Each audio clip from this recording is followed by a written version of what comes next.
আসসালামু আলাইকুম ভিউয়ার্স।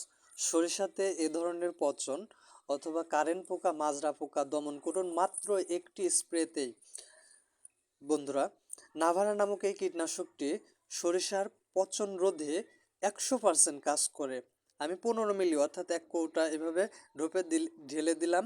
এবং দ্বিতীয়ত যে কীটনাশকটি রাইজিন নামক এই কীটনাশকটি বন্ধু কারেন্ট পোকা, মাজরা পোকা সব ধরনের পোকা দমন হবে এই কীটনাশকে। আমি হাফ কৌটা দিলাম 1 ঢোপের জন্য, এভাবে ঢেলে দিলাম। এবার খুব সুন্দর করে মিক্স করে নিচ্ছি যাতে বিষগুলো দুইটা বিষই একসাথে খুব ভালোভাবে মেশে, তারপরে বিষ দেওয়ার ঢোপে এভাবে ঢেলে দিতে হবে বন্ধুরা। ঢেলে দিলাম।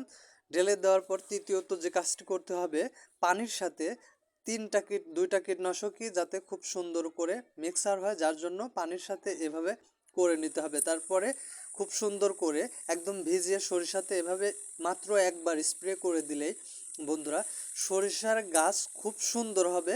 কারেন্ট পোকা, মাজরা পোকা এছাড়া পচন কোনো কিছুই থাকবে না।